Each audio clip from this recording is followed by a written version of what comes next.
মানুষ কন্যা সন্তানদেরকে হত্যা করেছি। ওই কন্যা সন্তানেরা ওই সময় জিজ্ঞাসা করত তাদের পিতামাতাকে, তাদের স্বজাতিকে, ওয়াইদাল মাউউদাতু সুইলাত, আমাদের কি জীবন্ত কেন কবর দিচ্ছ, জীবন্ত কেন হত্যা করতেছো? আল্লাহ রাব্বুল আলামিন কোরআনুল কারীমের ভিতরে সুন্দর করে তুলে দিয়েছেন জীবন্ত হত্যা করত কারা। বাপজানেরা আমার, কাবার পাশে আজব সেই বেদনা নামক স্মৃতি বহন করে দাঁড়িয়ে আছে ওয়াদিয়ে বানাত, যে জায়গাটি 2000 বছর পূর্বে অবস্থানে খালি, মাটি ও কবরের চিহ্ন দিয়ে এখনো অবহেলিত অবস্থিত বিস্তৃত গর্তে মতো পড়ে আসি। সেখানে দাঁড়িয়ে লোকজন জিজ্ঞাসা করেছিল চতুর্দিকে কাবা শরীফের সুরমা প্রসাদ যাচাই করে বলার মতো ঐতিহাসিক দালান আজও কারণ নেই। তবে সেখানে আরবের প্রথা অনুসারে কন্যা সন্তানদেরকে জীবিত কবর দেওয়া হতো কাবা শরীফের পাশের স্থানীয়। ইতিহাস সাক্ষ্য দেয় এখানে কোনো খনন কাজ করা হয় না। মাটি খনন করেছিল কিছু সময়, কোন কোন শাসকের সময় ওই জায়গায় খননের জন্য চেষ্টা করা হয়েছিল। ইতিহাসবিদ বর্ণনা করেন খনন করার সাথে সাথে কিছু দূর যাইতে না যাইতেই আগুনের তাপ বাহির হতো, আগুনের মতো চিৎকার করে বাহির হতো, মানুষ ভয় পেয়ে তারা উঠে আসতো এই জায়গা থেকে। মুসলমান ভাইরা গভীর মনোযোগ, আমার দিনে ভাইরা, আল্লাহ রাব্বুল আলামিন এই যামবিন কুতিলাত হত্যা করা হয়েছিল সভ্যতার অহংকারে গর্বিত শতাব্দীতে লক্ষ লক্ষ মেয়ে সন্তানের ভূত হত্যা চলছে।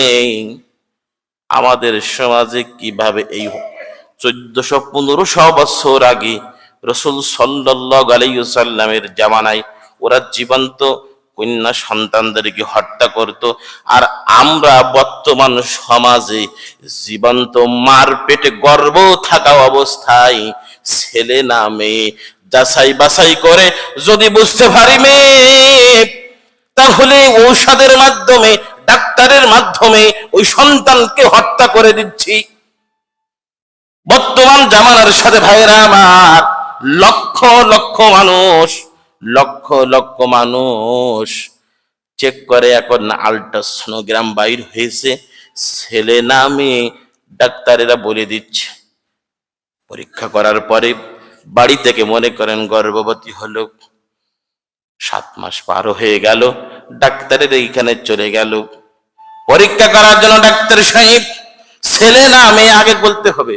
ডাক্তারেরাও খুব চালাক মানুষ, আগে থেকে শুনে নাই কি দরকার, বলে আগের 2টা মেয়ে আছে, এখন একটা ছেলের দরকার, ছেলেওয়ালি আর কোনো তো কিছু দরকার নেই। যদি ছেলে হয় বলবেন, আর যদি মেয়ে হয় বলার দরকার নেই, আমাদেরকে কিছু বলবেন না, বলবেন আমি জানি না। ডাক্তার সাহেব সেই রকম মানুষ, যদি ছেলে হয় বলে টাকা না হলে বলবো না, আর যদি মেয়ে হয় ডাক্তার মাথা চাউ করে বলে আমি কিছু বলতে পারবো না, সমস্যা আছে। এই শোনার পরে আমাদের যে ছেলের বাবা হওয়ার জন্য অন্তরটা কেঁদেছিল, ঔষধের মাধ্যমে আজকের সমাজের ভিতরে লক্ষ লক্ষ হাজার হাজার মানুষ সন্তানকে গর্ভ অবস্থায় মেরে ফেলতেছে, গর্ভ অবস্থায় মেরে ফেলতেছে। এই সমস্যাগুলো ম্যাক্সিমাম দেশে হয়ে গেছে। আবার কিছু সমাজের যুবক ছেলে মেয়েরা বিবাহ না করে পিতামাতার হওয়ার আশঙ্কা থেকে ওরা সন্তানদেরকে মেরে দিচ্ছে। নিরপরাধ মানুষ, তার কোনো অপরাধ নাই। আবার কিছু মানুষ যখন অজান্তে দেখতেছে ছেলে সন্তান পেটে গর্ভ অবস্থায়, এমন অবস্থায় সন্তান হওয়ার পরে ডাস্টবিনে ছড়িয়ে দিচ্ছে, কুকুর ওইগুলো ছিঁড়ে ছিঁড়ে খাচ্ছে। এটা আমাদের বাংলাদেশের ঘটনা। আমাদের পাশের দেশ ভারত আরো বেশি, আমাদের বাংলাদেশের তুলনায় জরিপে দেখা গেছে ওই দেশ আরো বেশি। এই ঘটনা অহর ঘটতেছে। কোরআনুল কারীম আল্লাহ তাআলা বলতেছেন, তারা সন্তানাদিকে হত্যা করে, আল্লাহ কি বলছেন শোনেন। আল্লাহ রাব্বুল আলামিন কুরআনুল কারীমের 17 নম্বর সূরা সূরাত বনী ইসরাঈলের 31 নম্বর আয়াতে আল্লাহ বলছেন, ওয়ালা তাকতুলু আওলাদাকুম খাশিয়াতা ইমলাক নাহনু নারযুকুকুম ওয়া ইয়্যাকুম ইন্না কাতালাহুম কানা খিতাআন কাবীরা। আল্লাহ রাব্বুল আলামিন বলতেছেন, কেন তোমরা সন্তানদেরকে দারিদ্রতার ভয়ে মেরে ফেলো? গরিব মানুষ মনে করে এই সন্তানটা যদি বেশি হয় আর আমি আয় রোজগার করতে পারবো না, এই ভয়তে কি ওকে মেরে ফেলতেছো? রব্বুল আলামিন কুরআনুল কারীমের ভিতরে বলতেছেন, কেন দারিদ্রতার অভাবে ওই সন্তানকে মেরে ফেলতেছো গর্ভ অবস্থা? কেন?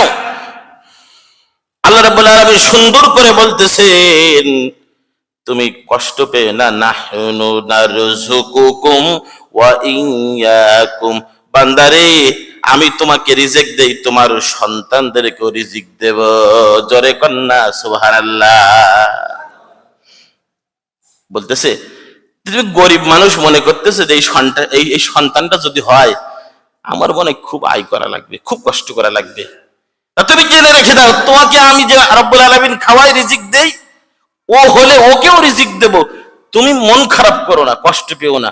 আল্লাহ তাআলা লাস্টে বলতেছেন, ইন্না কাতালাহুম কানা খিতাআন কাবীরা। আল্লাহ তাআলা বলতেছেন, জানো তুমি যদি ওকে হত্যা করো, তুমি যদি ওকে খুন করো, সবথেকে খুন বড় গুনাহ, মহাপাপ। খিতাআন কাবীরা, বড় মহাপাপ।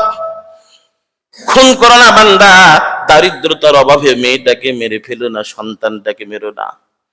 জানতে পারার পর স্ত্রীকে চাপ দেয়, তোকে তালাক দেব, বাড়ি থেকে বের করে দেব, মারধর শুরু করে, এই সন্তান তোকে নষ্ট করতে হবে।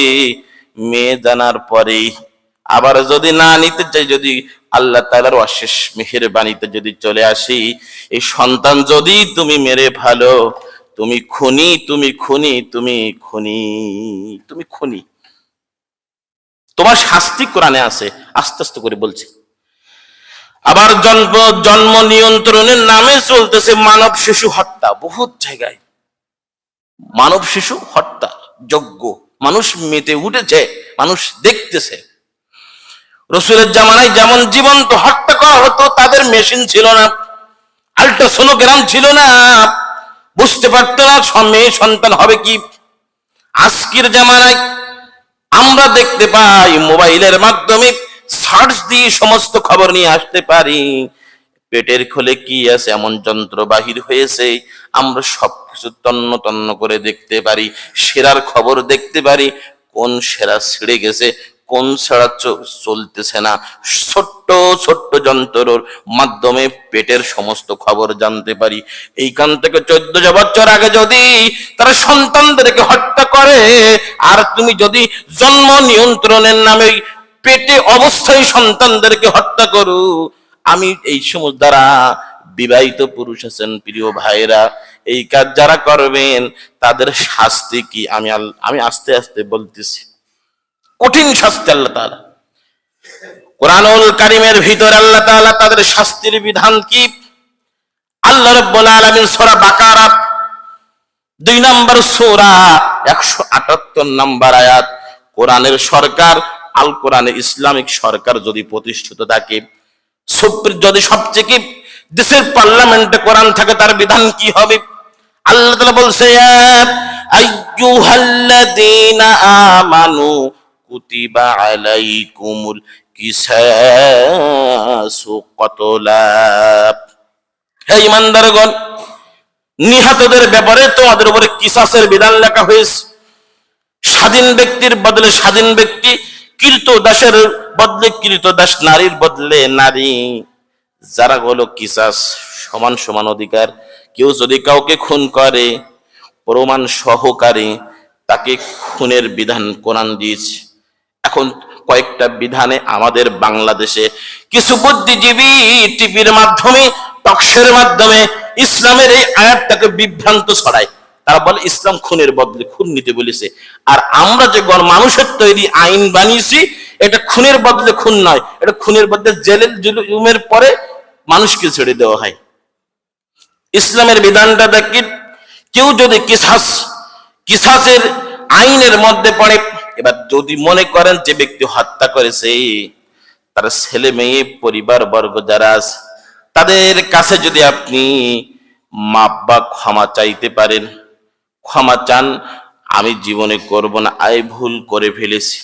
আর যদি কোনো কিছুর মাধ্যমে তারা যদি আপনাকে ক্ষমা করে দেয়, হাদিসের বিধান, যদি ক্ষমা করে দেয় কাফারা হয়ে যায়, তাহলে কাফারা করে দিতে পারে।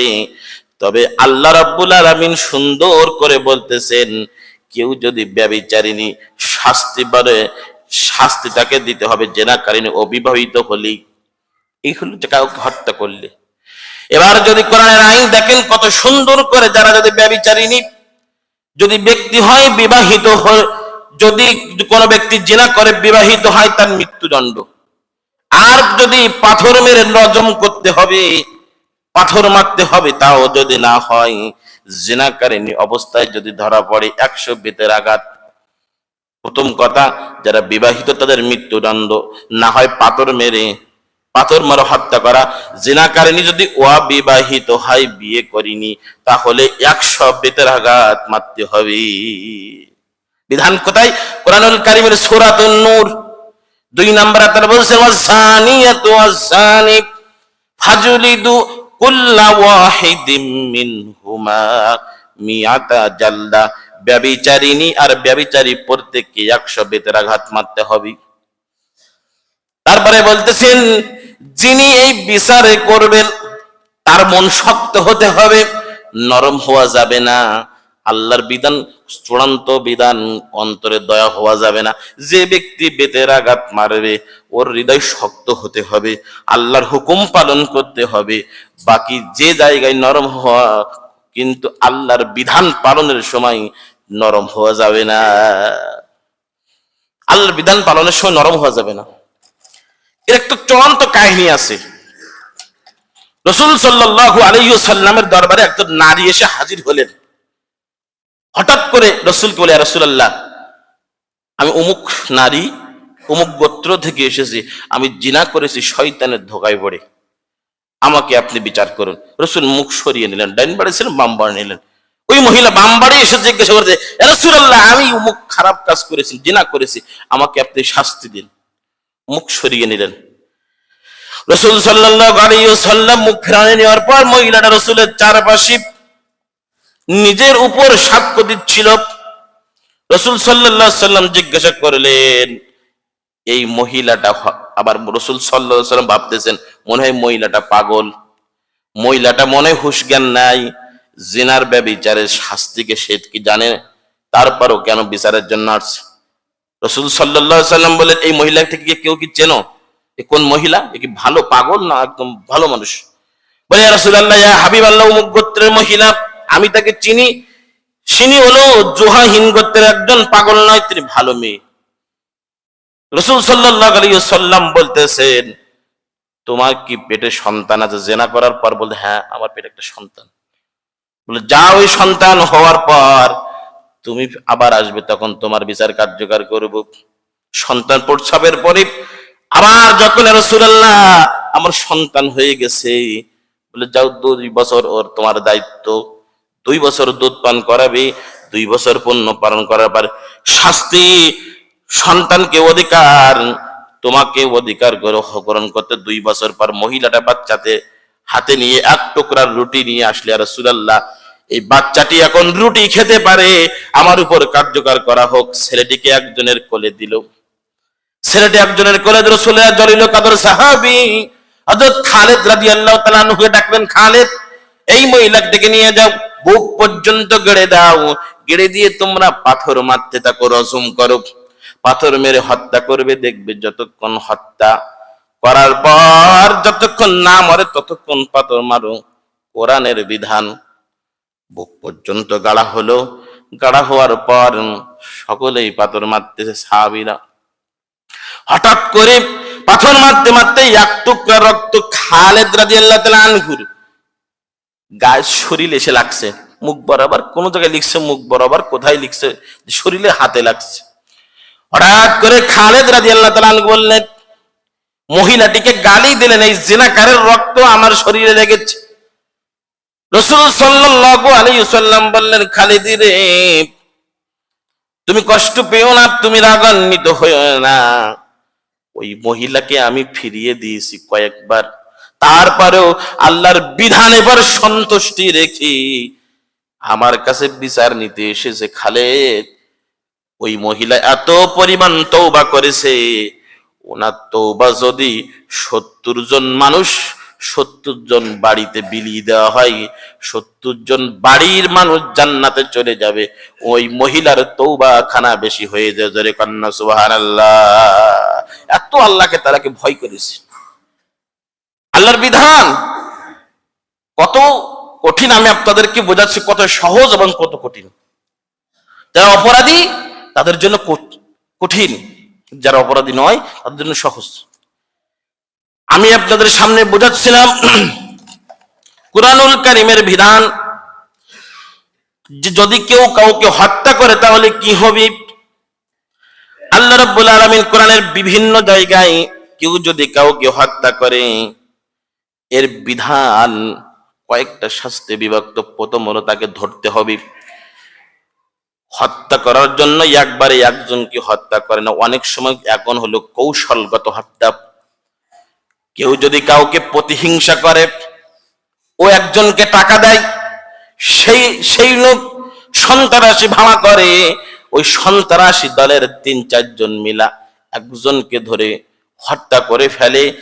এখন হত্যাকারীকে ধরতে হলে বর্তমান সময় একসাথে 10 থেকে 15 জন অথবা 7 থেকে 8 জন ধরা পড়ে। ধরা পড়ার পরে ইসলামের বিধান দেখেন কত সুন্দর। যারা এবার দেখেছে প্রকাশ্যে, যে আমি দেখেছি ও হত্যা করেছে, আমি দেখেছি, আমাদের খুলনায় কোর্টের সামনে 1-2জনকে হত্যা করে দেওয়া হলো গুলি করে, প্রকাশ্যে গুলি করে হত্যা করে দেওয়া হলো। এর রিপোর্ট করে ধরা পড়েছে ওই ব্যক্তি যারা খুন করিয়েছে 10 জনের ভিতরে জড়িত আছে। প্রতিহিংসা বশতি বিভিন্ন রকমের হিংসার কারণে ওকে হত্যা করে 10 জন ধরা পড়েছে। যাদেরকে ধরেছে তারা পর্যায়ক্রমে নাম বলেছে, তারাও পর্যায়ক্রমে নাম বলেছে, বলে দেখে এতটা লোক এই খুনের সাথে জড়িত।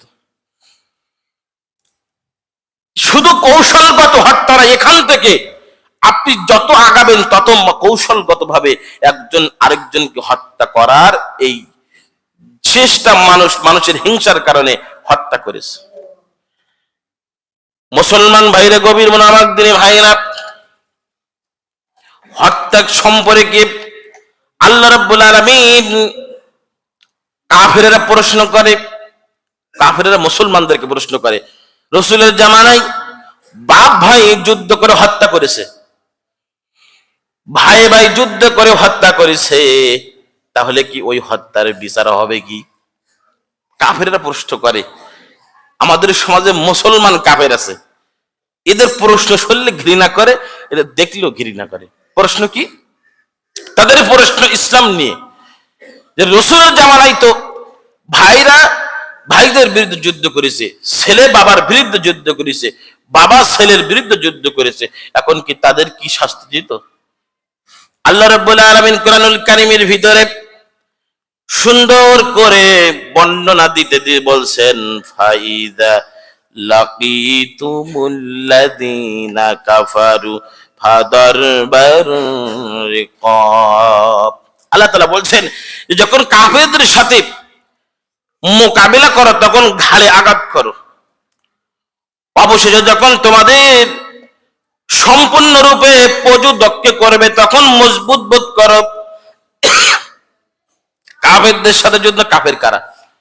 রাসূলের জামানায় যখন আবু সুফিয়ান শাওয়াল মাসের 5 তারিখে 15 থেকে 20,000 সাহাবী নিয়ে মুহাজ্জত মুশরিক কুরাইশদের গাফতান হুরাইন ইহুদি গোত্রের মিলিত হয়ে মদিনায় চড়াও হলো, হামলা চালাবি।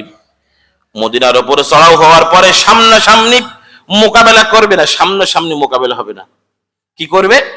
কোন এক জায়গায় পাহাড়ের মাধ্যমে তীর ধনুকের মধ্যে যুদ্ধ করবে, যাতে করে একজন আরেকজনের মুখ দর্শন না হয়, যে বাবা ছেলে, ছেলে বাবা। এই এই যখন কিছুদূর আগাতে গেল, আবু সালমান রাদিয়াল্লাহু তাআলা আনহু একটা রাসূলকে পরামর্শ দেন, রাসূলুল্লাহ, আমরা যদি খনন করে তৈরি পারি, ওরা আসতে পারবে না, আমরা খনন করি।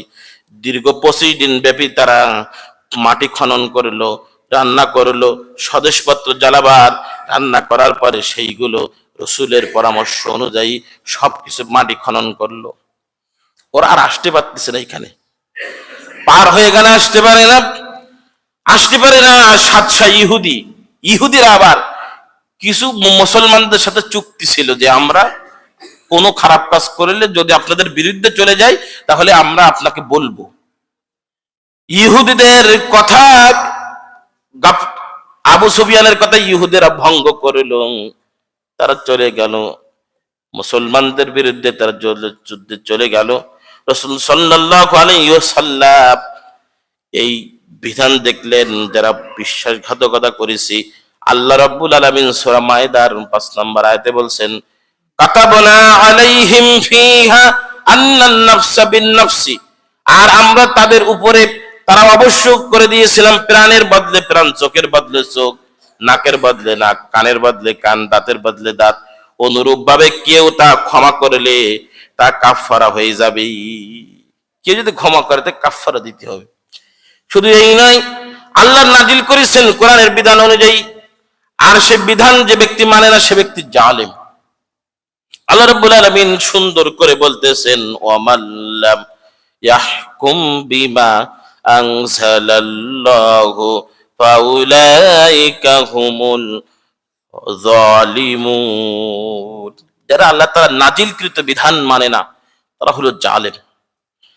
এখন এই সিদ্ধান্ত তাৎপর্যপূর্ণ ঐতিহাসিক ইমাম বুখারী তার বিশুদ্ধ কিতাবে বর্ণনা করতেছেন যে ইসলামী সরকারকে উৎখাত করার চেষ্টা বড় সন্ত্রাস, এই মানবতার সৃষ্টি শৃঙ্খল বিনষ্টকারীরা চতুর্থ কারণে লিপ্ত। যারা আল্লাহ তাআলা রাসূলের বিরুদ্ধে সেই সময় যুদ্ধ করে, ওই কাফেরেরা ইসলামের বিরুদ্ধে যারা রাসূলকে উৎখাত করার জন্য, যখন পিতাও কাফের ছিল, সন্তান যখন মুসলিম ছিল, যুদ্ধের ময়দানে যখন যেতেন তখন কাফের সাব্যস্ত করে এই ভেবে তারা যুদ্ধের ময়দানে যেতেন, কারণ যখন দয়াময় হয়ে যাবে তখন কেউ কারোর কি হত্যা করতে পারবে না।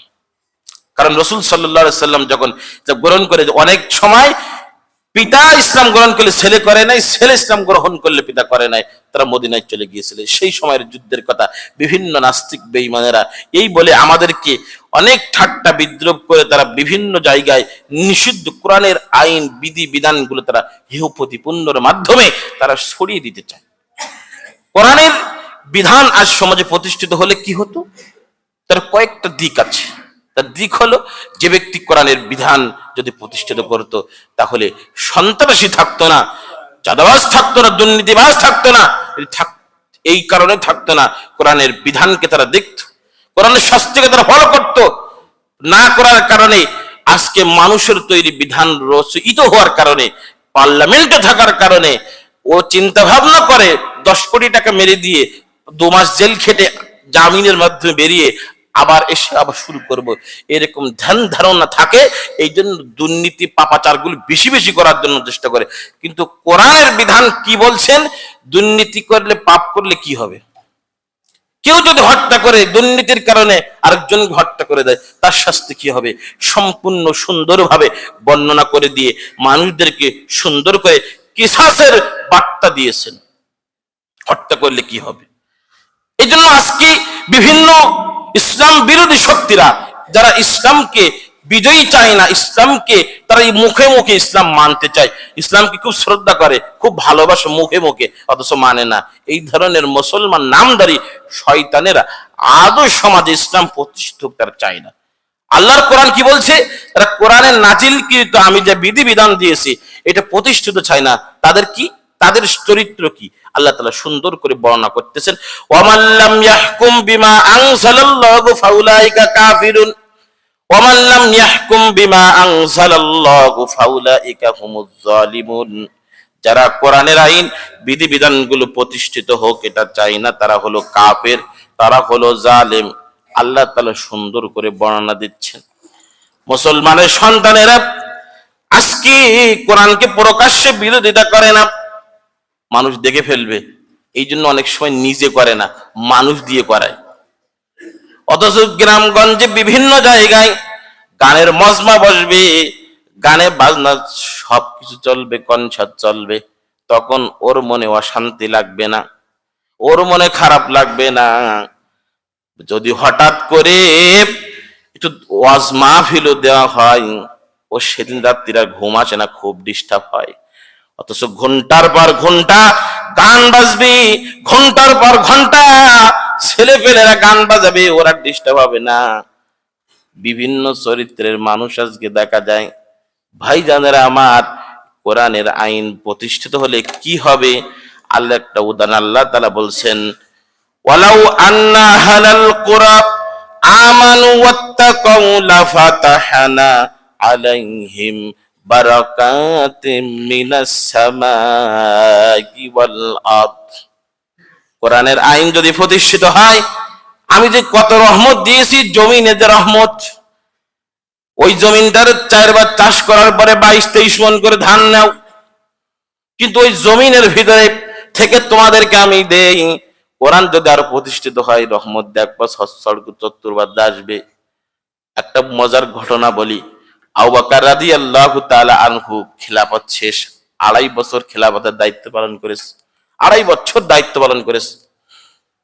পালন করার পরে যখন একদম শেষ পর্যায়ে উমর রাদিয়াল্লাহু তাআলা আনহুকে ডাকলেন, আবু বকর রাদিয়াল্লাহু তাআলা আনহুর মেয়ে মা আয়েশা সিদ্দিকা রাদিয়াল্লাহু তাআলা আনহুকে ডাকলেন, বললেন আমি 2.5 বছর এই খিলাফতের দায়িত্ব পালন করেছি, পালন করার পরে 3টা জিনিস তো বানিয়েছি, বাড়তি বানিয়েছি। এক হলো তরবারি, দুই হলো একটা চাদর, আর বোন একটা ঘোড়া। এই জিনিস কয়টা বাইতুল মালে দিয়ে দেবা। আর মেয়েকে বলতেছে যে মা, আমি তোমার কিছু জমি দিয়েছিলাম, কোন জায়গায় জমি আছে, ওই জমি কয়টা বীজ বিক্রয় করে এই টাকাটুকু বাইতুল মালে দিয়ে দেবা। ওমর রাদিয়াল্লাহু তাআলা আনহু জিজ্ঞাসা করতেছেন, আবু বকর, 2.5 বছর আপনি ন্যায় নিষ্ঠতার সঙ্গে আপনি দায়িত্ব পালন করেছেন, কখনো কেউ আপনার অভিযোগ করেনি, আপনি কেন এই কথা বলতেছেন? বলে এই কথা এই কারণে বলতেছি, এই কারণে বলতেছি, আমি এইগুলা দায়িত্ব পালনরত অবস্থায় তৈরি করেছি, আর যদি ভুল ভ্রান্তি হয়ে থাকে তার কারণে আমি এইগুলা দান করতেছি, যাতে করে কিয়ামতের ময়দানে এই মানুষের সমস্ত অভিযোগগুলা থেকে আমি যেন পৃথক হয়ে যাই। জোরে কন্না সুবহানাল্লাহ। কি সোনার মানুষ তারা তৈরি করেছিলেন, কোরআনের আইন প্রতিষ্ঠিত করে, কোরআনের রাজ কায়েম করে। আর আজকে আমরা তৈরি করতেছি, তাদের দায়িত্ব প্রাপ্ত করে দিচ্ছি, লক্ষ লক্ষ কোটি কোটি টাকা সুইস ব্যাংকে বেগম পাড়ায় বাড়ি তৈরি করে তারা এখন সেটেল হয়ে গিয়ে নিজেদেরকে একদম উদ্ধার করে দিচ্ছে। আসুন আমরা ফিরে আসি, কোরআনের দিকে ফিরে আসি, কোরআনের নিয়ম কানুনের দিকে ফিরে আসি, শান্তি বর্ষিত হবে, পাপাচার সমাজ থেকে বের হয়ে যাবে, দুর্নীতিবাজদের সমাজ থেকে বের হয়ে যাবে, ওটা সমাজ সোনার সমাজে পরিণত হবে। আল্লাহ তাআলা আমাদের সকলকে, আমাকে সহ আপনাদেরকে বোঝার তৌফিক দান করুন। আল্লাহুম্মা আমিন। ওয়া আখিরু দাওয়ানা আলহামদুলিল্লাহি রাব্বিল আলামিন।